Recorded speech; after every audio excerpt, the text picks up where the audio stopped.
Hi, everybody. Welcome to another webinar of the Media Education Lab. I'm happy to see familiar names here. We have a very exciting webinar that I met Dan this summer at the International Communication Association conference, and he was presenting his work, and I said, "Oh, we need to have you come and talk to our community because this is a very hot topic here." And we had a great conversation about how it's so important to talk about inoculation theory and what it is and what it's not and what it's working and not. And so I'm very happy to have Dan spend with us this time to explain his research and how it is important. And then we're going to have a whole discussion that's going to be about how do we connect it to our own needs and practices, and why is it so important? So Dan, I'll let you take it away, and looking forward to listening and having the discussion. Great. Thank you very much, Yonti.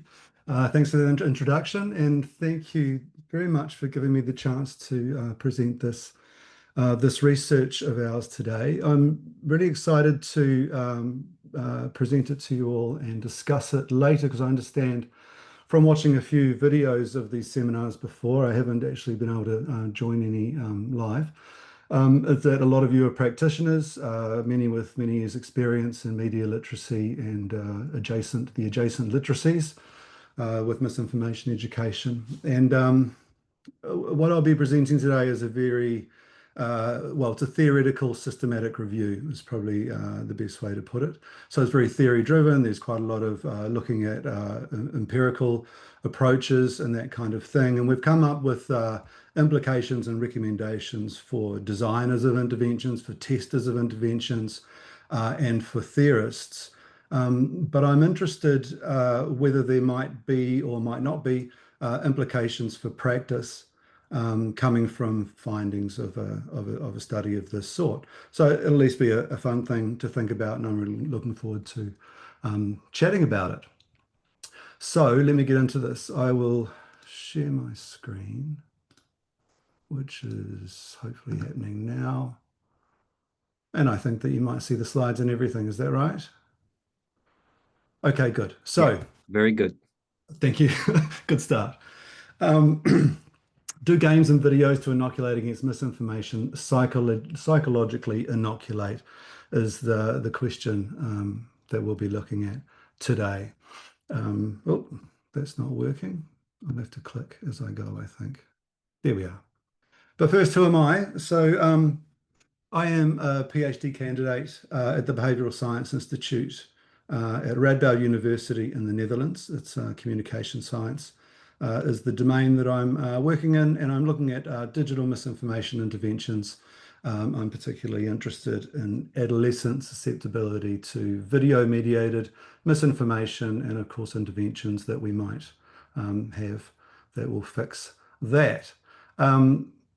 I accidentally just went to the next slide already, but this is how I will usually present myself to bachelor's students. First, I explain why I sound funny, which is because I'm from New Zealand and not the Netherlands, and also why I'm old, and it's because I've already had a career in film and television. I was a location sound recordist for some years, 15 years.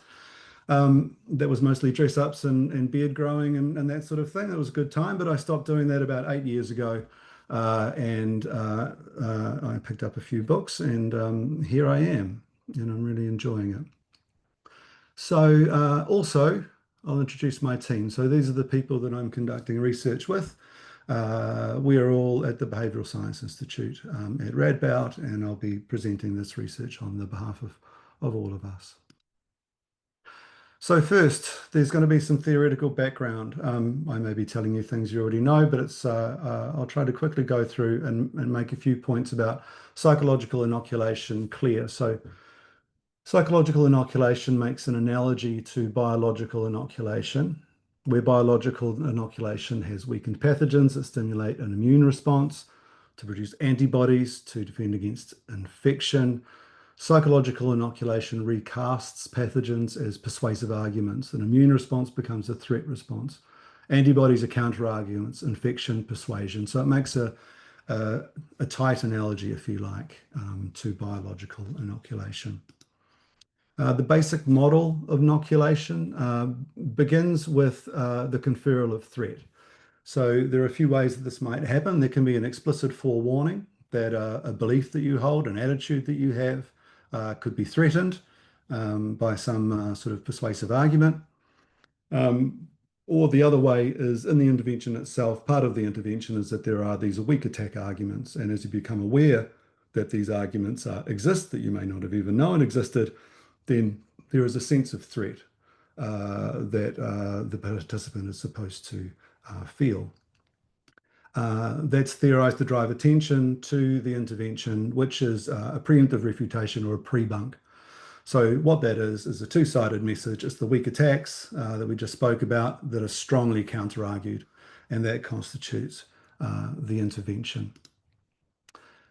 The theorized outcome of the basic model, so this is the original model of psychological inoculation, is that there is a cognitive effect or a psychological outcome of counter-arguing. People internally counter-argue, and this leads to resistance. So this is the original model, Maguire's model, if you like, from the 1960s. It's been adapted a little bit here and there. For example, counter-arguing isn't requisite to all inoculation, but the one thing that has remained and that is requisite to inoculation is that the conferral of threat. And in case you don't feel like taking that from me, these are probably the most authoritative reviews in the field that all say the same. So conventional tests of psychological inoculation tend to look like this. There is a pre-test where there's an assessment of someone's or people's attitudes, beliefs beforehand. Then there is the intervention. This will involve threat, and then the pre-bunk. Weak attacks, strong counter-arguments of claims that you're hoping to build people's resistance to. And then in the post-testing, there will be strong attacks as opposed to the weak ones in the intervention. This should cause the participants to be able to counter-argue those strong attacks and leave their attitude intact relative to controls. So that's the basic model, and that's what testing typically looks like and has looked like for many decades in psychological inoculation research. Now, from now on, I'm going to be talking quite a lot about, well, all of these words. That's one thing. These are digital technique-based inoculation interventions against misinformation. Games and videos, that's lots of words. So I'm going to call them DTIIMs, which I've come to discover sounds quite funny to some people in my accent. So if that's you, enjoy that. DTIIMs are games and videos. On the top, we have games. I imagine a lot of you or all of you would be familiar with Bad News. It's very well known. It was the first game of this sort to be quantitatively tested anyway.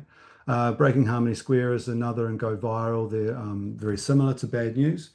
Bad News is sort of general to any misinformation is the idea. Breaking Harmony Square is political misinformation. Go Viral, COVID-19 misinformation. Then there's Cranky Uncle, which addresses climate change misinformation. On the bottom row, there are a couple of screenshots of videos. There's a whole suite of these animated ones, a few of which were tested in a large field trial on YouTube, which is a very cool study. And then Jigsaw Google made a whole series of live action inoculation videos to try to inoculate some anticipated misinformation around the time of some EU elections.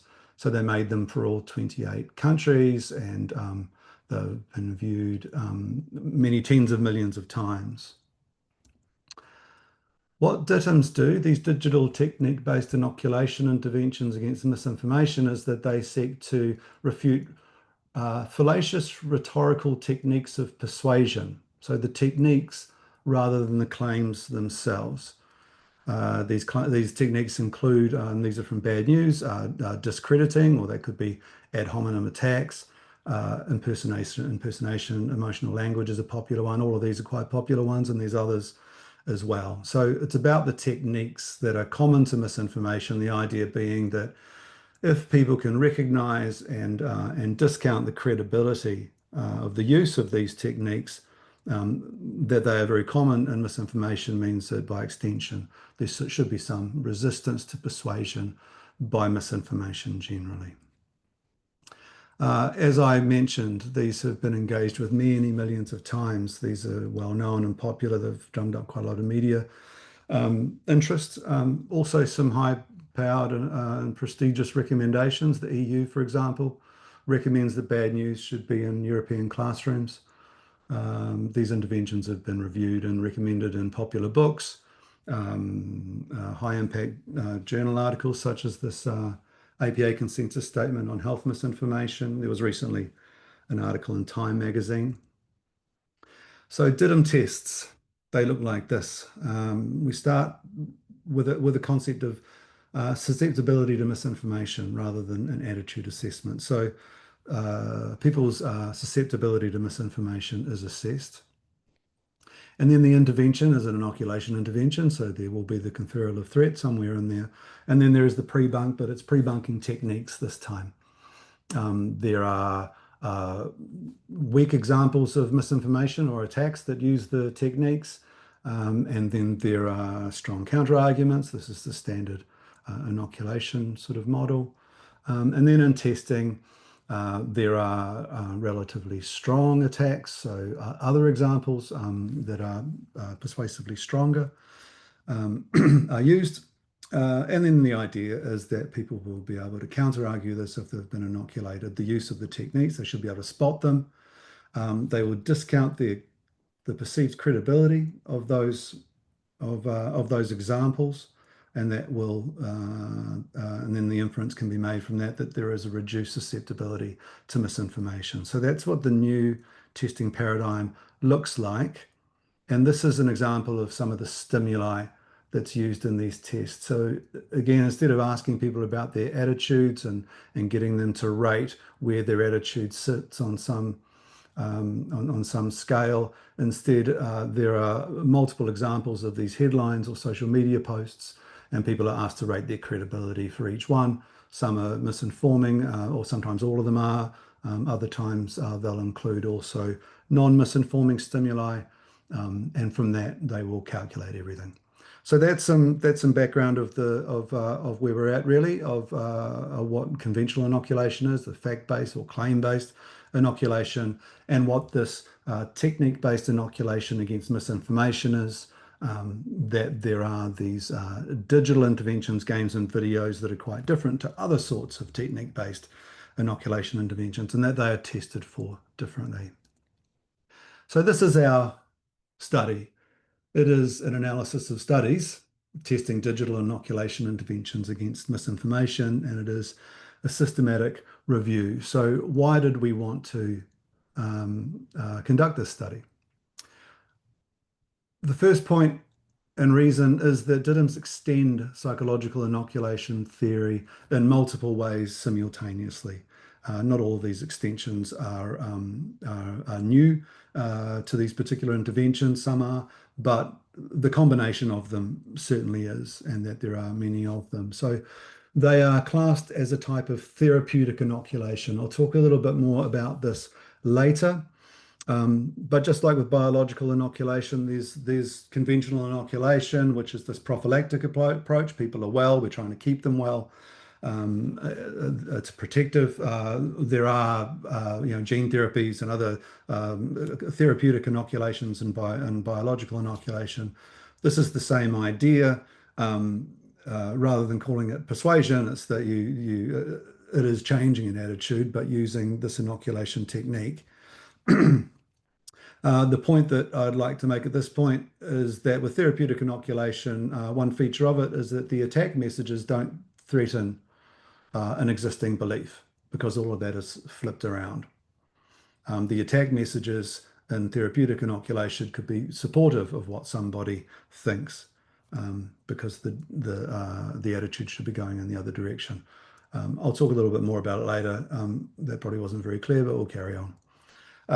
Also, DTIIM games as active inoculation. So this is an old term and concept from the original theory, in active inoculation, participants are required to produce their own counter arguments or their own refutational material. So in that model, again, there's the weak arguments, they're strongly counter argued. In passive inoculation, which is what inoculation usually is, those are presented. In active inoculation, people need to come up with them themselves. They are claimed to have broad spectrum effects for misinformation. That is, that they can apply to misinformation on any topic. This is related to them being focused at the level of rhetorical techniques. It doesn't matter what the topic is, if the rhetorical technique is spotted, well, you'll get this broad spectrum effect, is the claim. And then this fourth one is ours that we add, if you like. Those other three are in the literature and we just note them. But there is a novel empirical paradigm. It's new to this sort of research. This is the credibility ratings. And also add that there are known item effects for research using this paradigm. That is, there are different effects for different items that are noted. These are significantly or substantially different. The items are all supposed to be doing the same thing. You're measuring the same thing with each item. These large differences imply that there are other things about individual items other than, for example, whether they feature a rhetorical technique or not, that could be affecting the results. That is, you're not necessarily measuring what it is that you think you are. So the implications of these multiple extensions that will, if it isn't properly established that these are still, it is still inoculation, even after all of these extensions are employed, then they may not be accurately classified as inoculation. And also, if there are empirical issues, then of course, like with any empirical issues, it may be that they don't work as advertised. So the aims of this review, well, it's to analyze the studies of these interventions, more than the interventions themselves, but really focus on the studies, to look at the theoretical and the empirical approaches that are used by those studies. The whole idea is to assess what the implications of those empirical and theoretical approaches are for the strength of the inferences of inoculation against misinformation. So we're looking at the strength of the inferential links between psychological inoculation theory and these tests. And then, of course, recommendations for future research. So we conducted a systematic search. We included grey literature. These were quantitative studies in English. We had search terms for misinformation, digital intervention, psychological inoculation. We ended up with 747 papers to go through, applying our inclusion and exclusion criteria.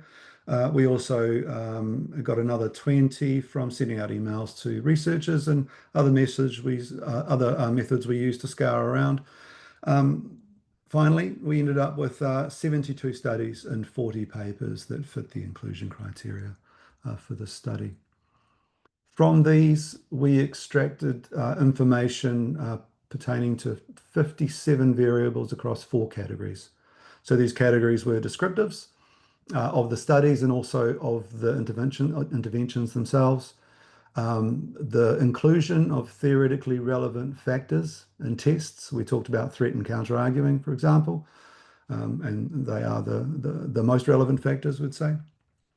Also, how broad spectrum resistance or reduced susceptibility to misinformation was measured.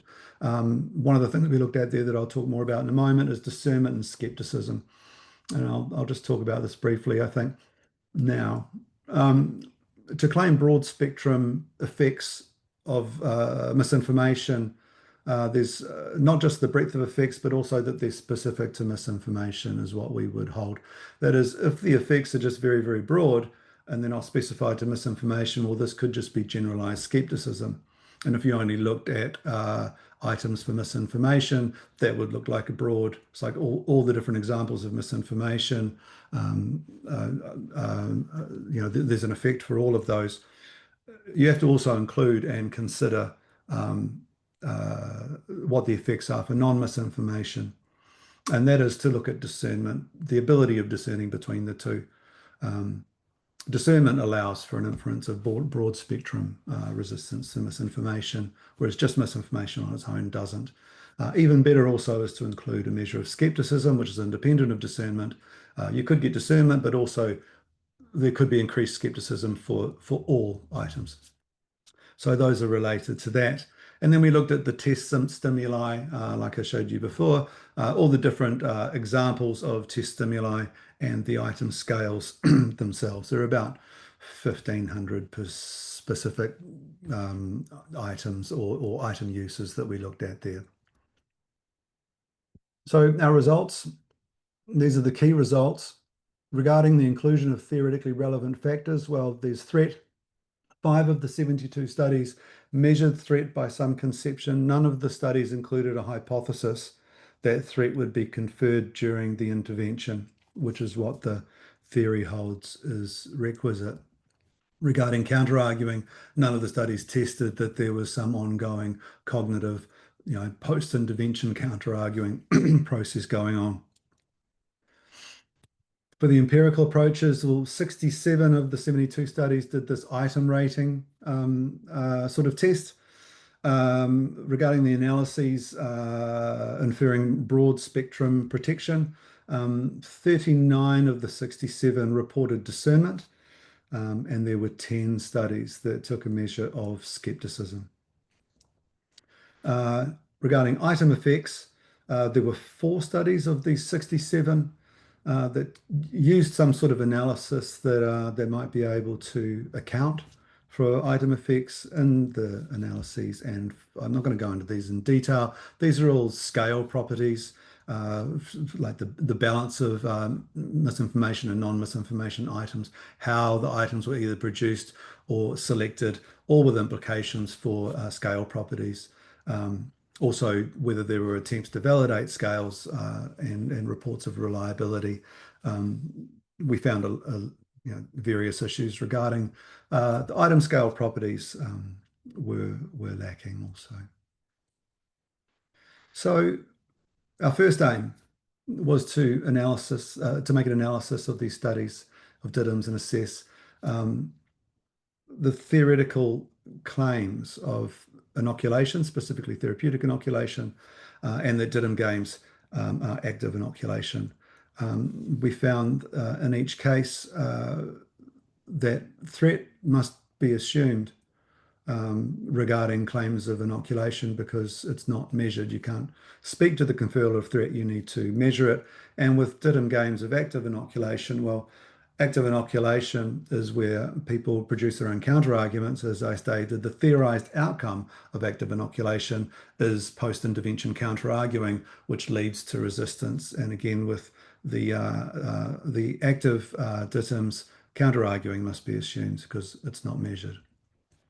Regarding the empirical approaches with broad spectrum effects and the ability to infer those, well, we found that around almost 60% measured, took a requisite measure of discernment. And regarding the novel paradigm, well, the validity of the results is assumed. It's not necessarily a bad thing to assume that your results are valid. I think we do that all the time, but what matters is the credibility of the assumption, which is where we're heading next. So the second aim was to make an assessment of the strength of the inferential links. And the strength of the inferential links depends on the credibility of the necessary assumptions. So we have necessary assumptions that threat was conferred, that counter-arguing occurs after the intervention, and so on. And the strength of the inferential links, our second aim, depends on the credibility of those assumptions. So regarding inoculation in general, therapeutic inoculation, let's just look again at this part of the model. With therapeutic inoculation, those weak attacks do not threaten. They are not contra to the person's attitude or beliefs. So, and the explicit forewarning is not necessarily going to be there. Often they're not. So whether therapeutic inoculation is inoculation proper is still an open question for inoculation theorists. And this revolves around specifically, it's unclear what the role of threat is. Um, and that impacts the credibility of the assumption that threat is conferred because it is a therapeutic inoculation intervention reportedly. Also, with these interventions, there's often no forewarning. Again, it's not required, but it does reduce the credibility of an assumption that threat is conferred. Also, they're often cartoon-based and use humor. We think all of these things impact on the credibility of that assumption, and we find it's not particularly credible. Regarding DTIIM games being active inoculation, here is bad news, some content of bad news here showing the functionality of gameplay and what happens here. So if you can follow down the right-hand side there, this is some of the flow of gameplay.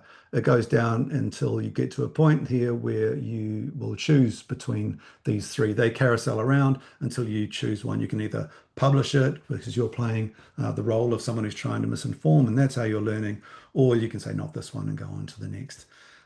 This is the extent of the functionality. There's no functionality of this game where you can demonstrate that you've come up with your own refutational material. There is a narrator of the game that does comment on the use of the rhetorical techniques, which we take to be refutational material. So looking at bad news, which is the first act of DTIIM and the template for all of the others, it doesn't seem to look like an active psychological inoculation intervention.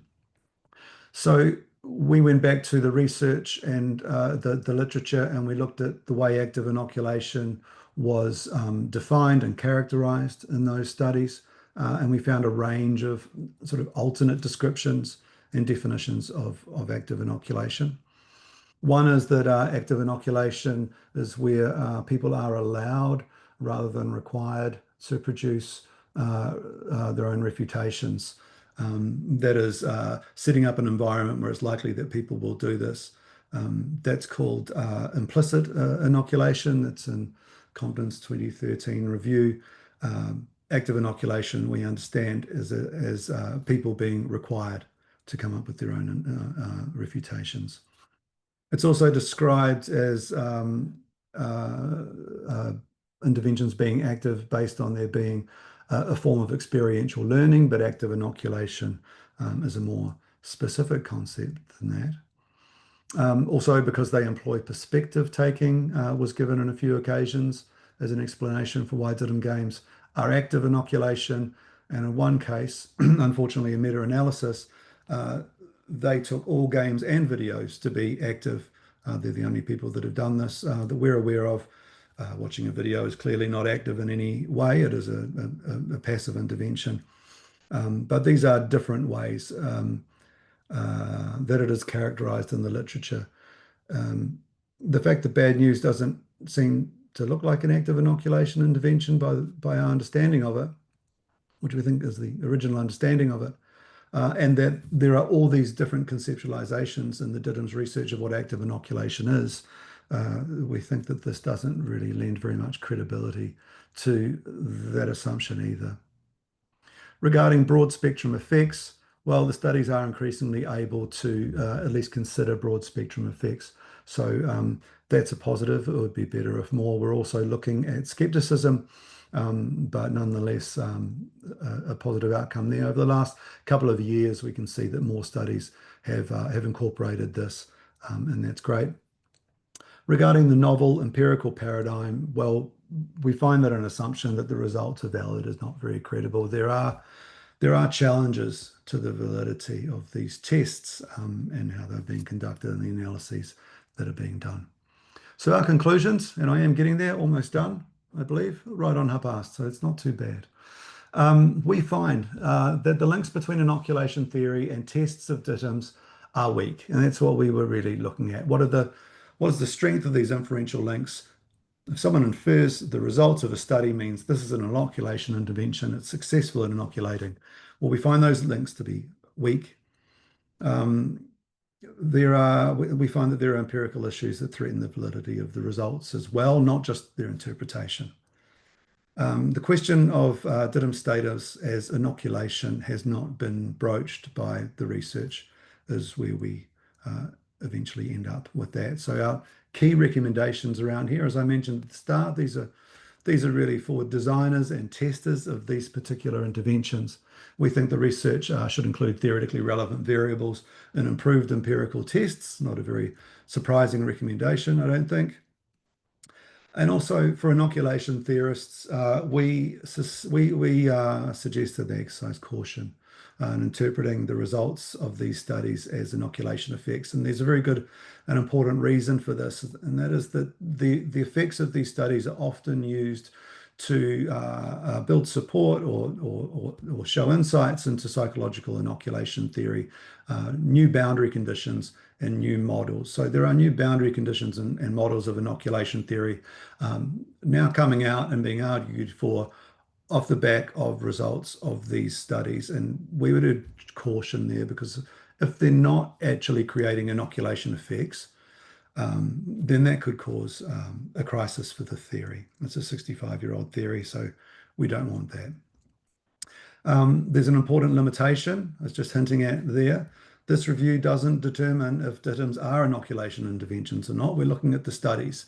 Now, there are some looking at the interventions to try to ascertain how credible assumptions are, but really we're focused on the studies themselves and the sorts of questions that they can answer and what they've looked to answer. We also aren't drawing conclusions about what the effects are necessarily, just what's been established. Our focus was instead to determine if DTIIM research has addressed those questions. That's a very boring slide. I'm putting it up because I know this will go on YouTube and people can have a look at this if they like. And this is the slide I've been trying to get to. I'm really interested to know if there are any implications for practice of this study or a study like this. You know, this gets into the theory. It's pulling apart all the characteristics of these different studies. It gets drawn into a lot of empirical questions, and it comes up with these findings and recommendations. Are there any implications for practice in the real world and educational environments? I imagine people here are familiar with bad news. Does it really matter what the weight of evidence is sometimes? If there are implications, how bad are they? I mean, some people suggest that increased sort of extreme distrust could come out of these interventions. They just make people more skeptical, and that could have really bad effects. Other people think that is hyperbole, and a worst case scenario is that we waste a bit of time with a short game or video. So if there are implications, and of course others, I don't want to put implications in your mouths. I'd really like to hear what you think they may or may not be, and if there could be any recommendations for practitioners that would come out of this study or a study like this, endorsements and that sort of thing. So I imagine I'll stop sharing my screen.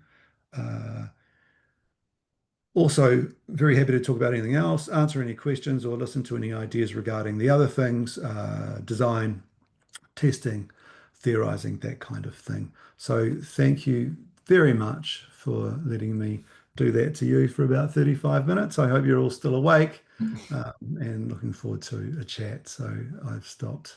Well, thank you. I think this is super important because it has a lot of implication to our field and a lot of parallels to what media literacy has been encountering and discussions. So I have my own questions, but I want to open it up to the people here. I don't know, Nancy, Rekha, Pamela, Hans, Barbara, whoever wants to you can put a question in the chat, or you can unmute yourself or turn on the camera, whatever you want. We're looking forward to have the discussion now.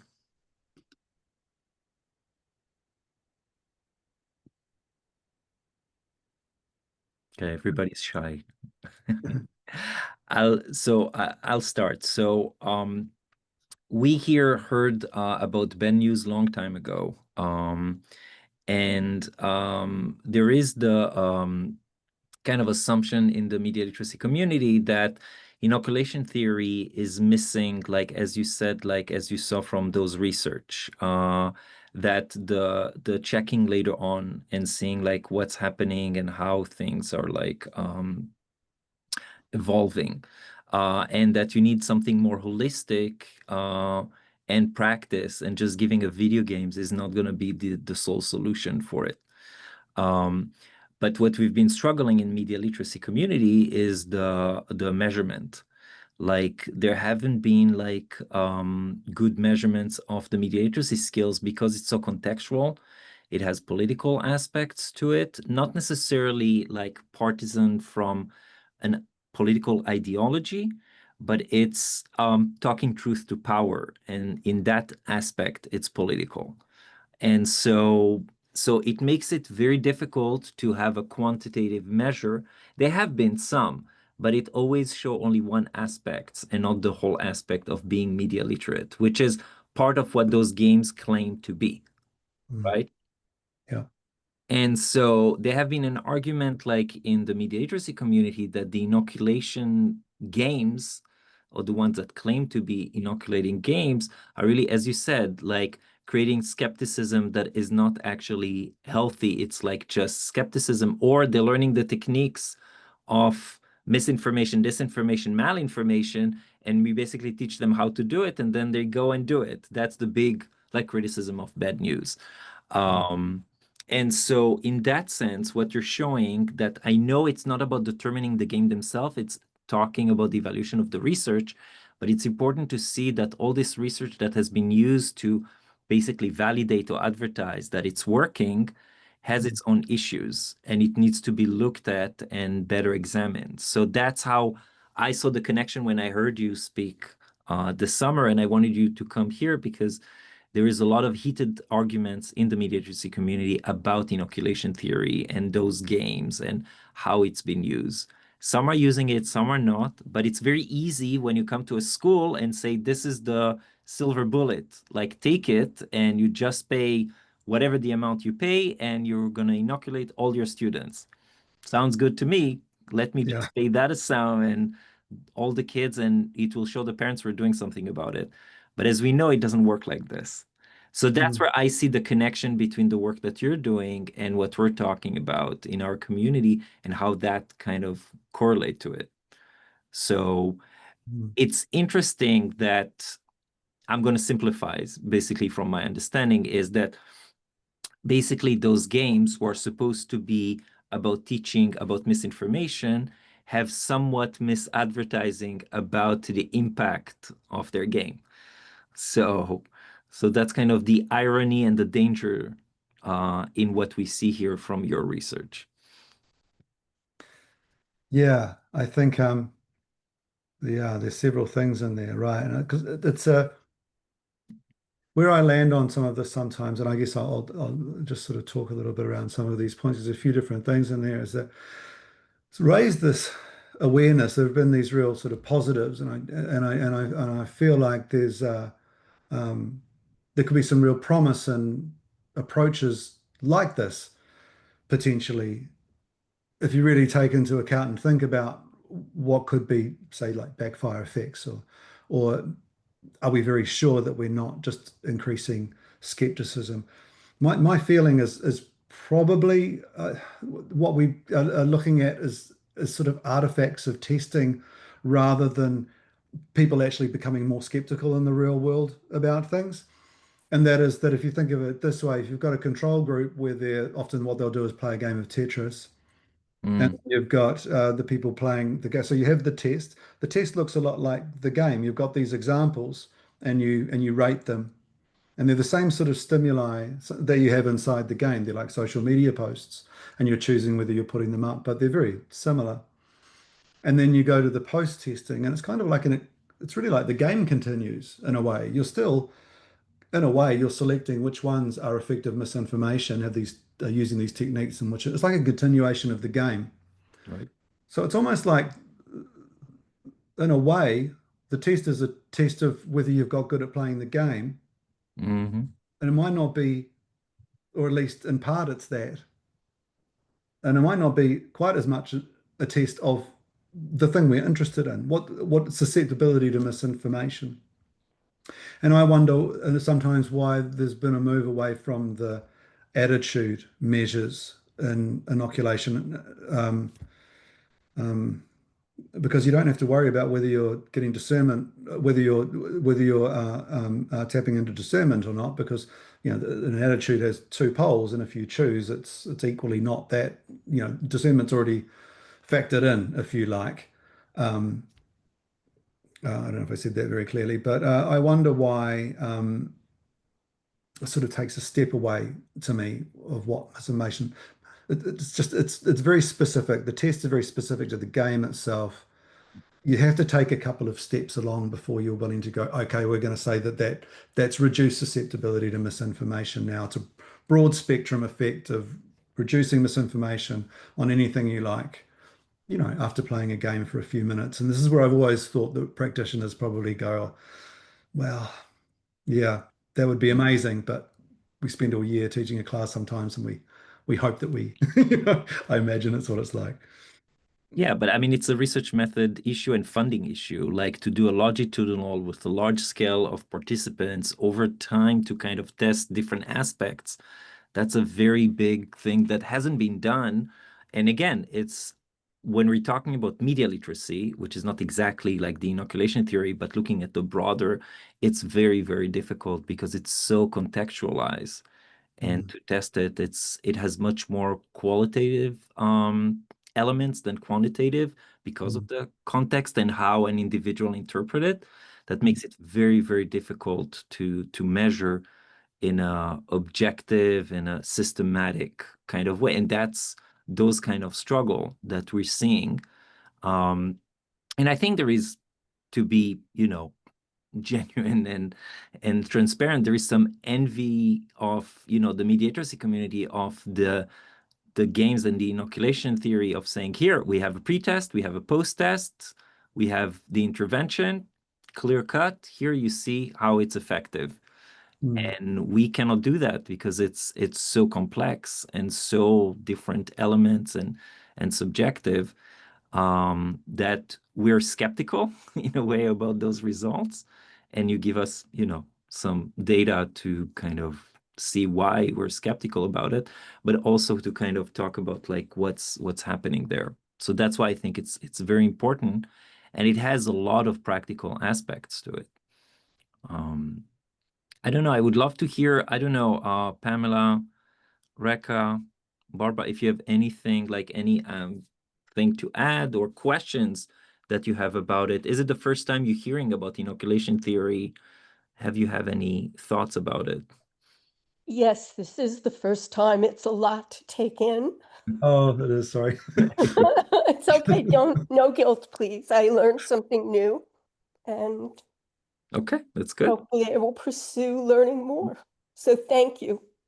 Yeah, very welcome. Thank you. And you're about dinner time. That's right. Yeah. Yeah. And Pamela and Rekha, do you have anything? You can in the chat if you want to add, or if you have any question or something that you want to share. I'll ask a question.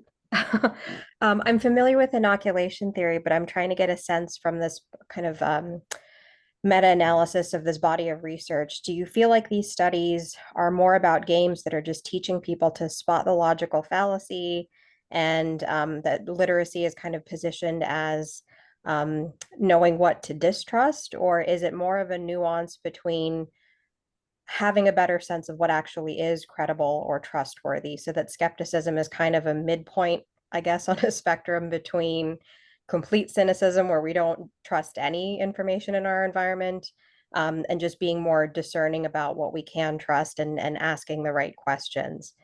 Do these games tap into that, and does the research demonstrate that level of nuance? Yeah, I think it's difficult to gauge too much too specific from the research, partly because of some issues to do with quantitative measurement. That's what we would say, I think. Um, they I believe are media literacy interventions that seek to teach people how to spot rhetorical techniques that they shouldn't trust.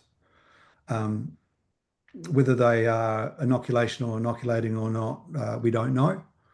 They've been designed to do that, but whether the effects of those of inoculation, I think, is questionable.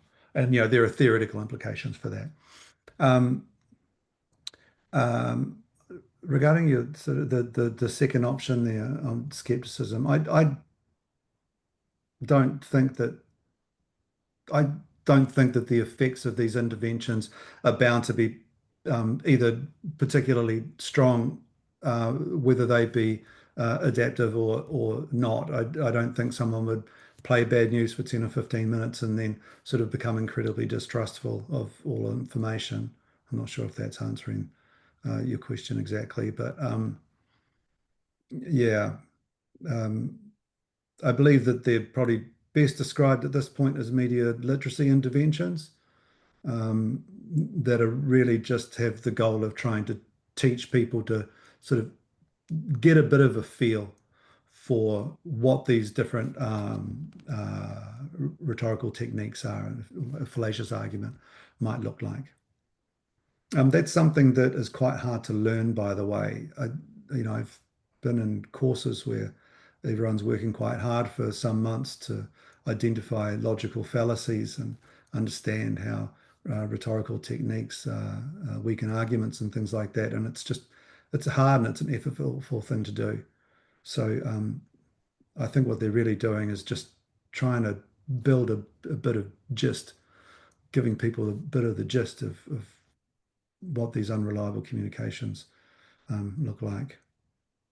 Does that partly address what you're asking, or have I sort of missed something there? No, it does. Thank you very much. Thank you. Thanks. And Pamela, I know you wanted to say something. Yeah, so we actually use the bad news app thing as a warm up just to get, and I work with traditionally college age students and they are not very discerning. And so we just use it as a little warm up activity for a larger program. And they actually had a lot of fun, but they also were really sort of like, oh, you really do want to be outrageous. But they're so used to looking at stuff online that they don't think about any of this context. Mm. And what the bad news thing was had them actually creating it rather than just consuming it. Yeah. And they enjoyed this. You think they got something out of that different perspective? Yeah, so we had a larger program about it. And so they were thinking more about the things, particularly see on TikTok and the social media they use, that some of these same critiques show up there, right? You want to be really extreme, you want to be out there, you want to stand out, that these are some of the same things they're seeing in there. Social media is also seen in a lot of disinformation. Yeah. Yeah, that's cool. It's good to hear. I think it's being used a lot. And yeah, I think that there's promise to these sorts of interventions as something like that. I mean, my feeling is that it's as part of some other bigger course. I mean, it's effortful to learn things, right? It doesn't happen, by quickly playing some game or watching some video, and that can be useful for that. But yeah, it really was to get them to actually kind of want to pay attention. Yeah, yeah, yeah. This is Barbara. I created a workshop to give adults tools to decode the news. After I sent out 47 direct emails to different organizations, I only got one response. Just one But response. yeah, and this is in Ithaca, New York, which is supposed to be the bastion of progressivity. It's where Cornell University is. It's a lot of BS. So if anybody's interested in the workshop, I put my email address. I'd be happy to share it with anyone that's interested, and they can manipulate it, for lack of a better word. They can make it so that it fits what they're doing. But I've given up. I'm just tired of the progressive attitude of really just being so self-absorbed. Anyway, again, thank you. Thank you. Thank you, Barbara. That's a course that you created. You said for A, adults. a workshop, Workshop, yeah. about 2 hours and change. Great. Yeah, but like I said, nobody's Right. interested. And I had taken a certificate in media literacy at the University of Wisconsin at Parkside Yeah. with the intent of doing this, but Yeah. it hasn't succeeded. So Yeah. I sort of picked up a bit of a sentiment from some people around, these interventions, which have been wildly popular and well known, and a lot of funding,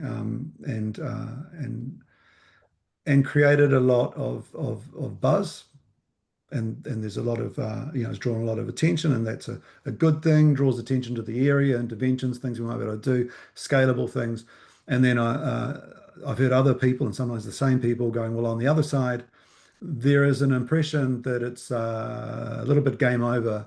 We've solved that. Why do you want funding to come up with some other workshop or an intervention or do some other sort of game or whatever? Because we've done that and we've solved it almost. Like this has all been wildly successful. Um, but we're increasingly finding out that perhaps it's not that successful. This research is more theoretically based, but before this, we did a report and a full assessment of a meta-analysis that exists, looking at psychological inoculation against misinformation. And I put a link actually to our letter to the editor, which has a link to the report in the chat there. And the bottom line is that we conclude that meta-analysis should not be taken as meta-analytic evidence of anything. And there are lots of concerns that need to be addressed, which they're not addressing, by the way. So that's just been published recently. And I'd like to think that there'll be some positive that will just come out of taking a bit more of a discerning look at all of this and finding better ways to test, including mixed methods. Jonty, you're talking about the nuance and the complexity and how it's not like that doesn't exist. When you start looking at it quantitatively, it's still the same world, right? And things are still just as loaded and just as complex. Yeah. And it seems to me that a lot of these quantitative tests have missed opportunities to ask questions, and a few, and really try to engage with that rich data more. And I'm sure that will come. And there'll be more of that. In a way, I feel like this is a good start, and what I'm doing now, which I'm not going to keep doing this for long, by the way. I'd like to get onto a new phase. I'm not going to spend the next 10 years hassling everybody about their work, but try to take a next step towards better methods, choosing words more carefully when we're talking about things. The attention is there, job done. Now let's get into a new phase, including mixed methods approaches. Yeah, which would be very, I think, valuable. As we come to the end, I want to come back to Pamela. I'm wondering, because you're using the tool and you say the students are engaged, they see like different things. What are your thoughts from the impact you see of this presentation? Like, does it change anything? I think it's a great way to engage students. So as a entry, kind of like see this and then discussing about the tool and having like a critical, that might be great. But I'm interested because you're actually using it with a lot of students. What are your thoughts? And from seeing what Dan and his team are working on. And like I said, we did it as an icebreaker to our larger program that was someone else was running. So this is sort of introduction to get them to start thinking about it. And I said the students had fun with it, got really high scores, but they also took the second part of the program, which was the real meat of the program, a lot more seriously. Great. And one of the things that was surprising, and we did include this as part of the program, is their concerns around AI. There was a lot of concern about AI, unsurprisingly, and thinking of that as part of that disinformation game playing, right? So AI is just a different sort of way of manipulating information, and having manipulated information for we did it for like 2 minutes. In the beginning, they were thinking about how other things like TikTok is easily manipulated by the algorithms to provide this sort of information. So they were connecting that the game, which we were just doing as a, get you to pay attention, to sort of things that were actually in their lives because they're TikTok users, and seeing how easy it was to manipulate the game made them think how easy it might be to manipulate the TikTok algorithm if you know how to use it well. Or Dan or Yanti, or both, do you find Europe is in a different place than the US in terms of awareness? And I'm just going to add that I was interviewed for a tutoring job by an AI. And that's how it works. It was disgusting, frankly. I mean, there was no interaction, there was nothing. I'm a lot older than both of you, but it was just preposterous. That's when I'm working with my students, that's how interviews are working now, which is horrible, very not human. No. But to answer your question, I don't think there's a difference of awareness, the population-wise, but the big difference is that Europe is into regulation while we know where we are in the US. With So everything else. that's the big difference, and that's the big thing that makes. And hopefully there is California who is leading the country in that sense that it's more close to Europe, and usually the whole country is following what California for several years. So there is some hope but Europe is leading in regulation of those things much more. And I think they also will prosecute, or that may be too strong a word, but they'll fine a company if they do not follow the rules. So, yeah, which is good. And we, of course. Yeah. So it's not an awareness, it's just the way that we perceive regulation. It's an economic, it's capitalistic. And because the money is in the system, the political system, people don't get what they deserve. Yeah. So I want to come to like an end of this. We're coming to thank you, Barbara, Pamela, Rekha, and everybody who joined us. And especially thank you, Dan, for your work and for your team. I think this is really eye-opening and helpful for us to understand what works and what doesn't work. And I cannot wait to see your next step and what kind of, you might be helpful with our struggling of evaluating media literacy. So I look forward to that. Well, thank you so much, and I'll keep in touch and be sure to let you know. And I hope that we can discuss other things in future, and I'll try and make a couple of these sometime in the future as well, when the timing works out. We're a few hours apart. Yes. But yeah. Thanks, Dan, Thank you so much. Go have your dinner. Okay, great. Thanks. Very important. Thank you. Thanks. Bye-bye, everybody. Thank you so much.